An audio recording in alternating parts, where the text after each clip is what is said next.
I'm Sophie Collard. I'm Jake Mulley. And we were nominated for Riot Cleanup, which we started following the riots in London last year. I created the hashtag. Me and Patrick, another guy, was 16 at the time, we developed the website. And the website had all the information about the different cleanups that were happening at the time.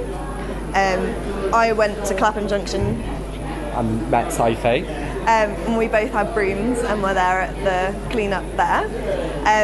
Following on from that, Dan, who helped organise a lot of people to come together, and I have been working on a website called We Will Gather, and we got funding from Nesta for that, and we'll be using the same idea of using Twitter to bring communities together, to do that repeatedly in various different situations, so it's led to a lot of good things since as well. After they put up the website, we met again. Even before that, Sophie just tweeted saying who wants to build a website, and me and Patrick both replied. And it was the middle of the night, wasn't it? About 1 a.m. Because me and Patrick were up, and we just got involved and just done it off our own backs voluntarily. Stayed up through the night building it, all through the next day as well, no sleep.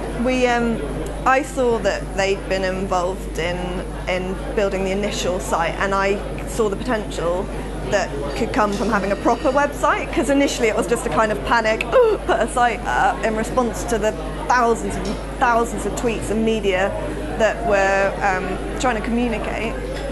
So we all spent a day on Google Hangout and built an initial website, and then really from there I spoke to Dan and said, I want this to continue. After everybody's gone away after Riot Cleanup, I'd like there to be a lasting positive outcome.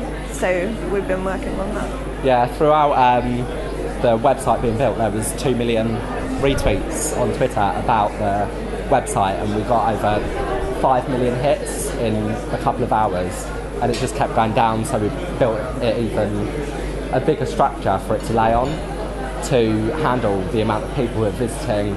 And Dan stayed up throughout the night taking media calls, didn't he? Yeah, he spent about 3 days taking media calls every 2 minutes with a rehearsed kind of, this is what's happening, blitz spirit, cup of tea, brooms, again and again and again. It was all over the world. It was Australia, Portugal, Brazil, Africa, just everyone got involved, and they wanted to know about our story, didn't they? Yeah, and sort of using social media positively because of all the stuff with it being negative, and the Prime Minister condemning it, and us going, no, actually social media is fantastic. And we went recently, Dan and I went to Twitter's offices, and they were like, they're thinking of getting a large broom army picture put up in their office. Well, for me, it wasn't as much as helping other people, it's because the view of children and teenagers around that time was so bad, and it was so degrading to be thought of as a yob, which I'm really not.